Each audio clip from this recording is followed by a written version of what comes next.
Untuk menanggapin kisah Paula dan Baim, ini perlu strategi ya menurut aku ya. Aku nggak peduli tentang hasil dari persidangan, karena itu cuman ending dari sebuah sandiwara. Kalau kamu memang yang mengaku seorang empat, atau seseorang yang pernah berhubungan dengan seorang manipulator, kalian tahu siapa yang salah dan siapa yang benar. Karena gini, seorang manipulator itu triknya berbeda. Kata kuncinya adalah mereka akan selalu menjadi seorang korban, padahal mereka adalah seorang pelaku. Kalau aku meneliti seseorang, aku cross-check masa lalunya.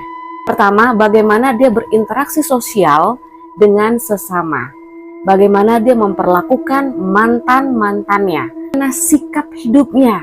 Apakah dia merugikan orang lain atau tidak. Karena gini, seseorang bisa kita nilai aslinya dilihat dari masa lalunya. Memang benar semua orang punya salah dan ada masanya untuk berubah. Untuk itulah kita harus telaah dan cermat menilai hal ini. Berhubung aku hampir 4 tahun bertemu dengan manusia jenis ini, paham sekali, bahkan dari gesturnya.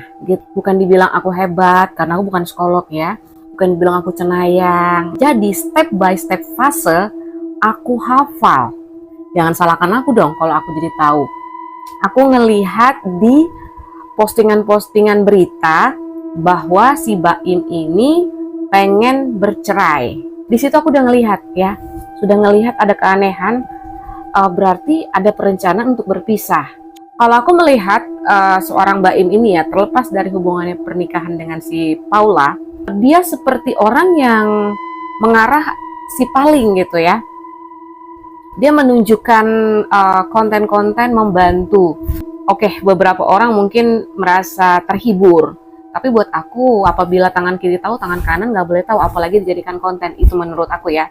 Karena kebaikan itu kan nggak perlu dipublish, jatuhnya ria kalau nggak salah. Nah, terus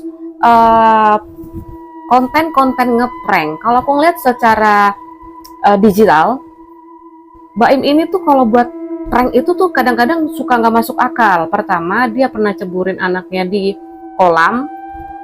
Tapi gini, ada banyak kok cerita yang bisa kita buat konten gitu, nggak harus ngisengin anaknya gitu. Apalagi itu akan dijadikan contoh masyarakat.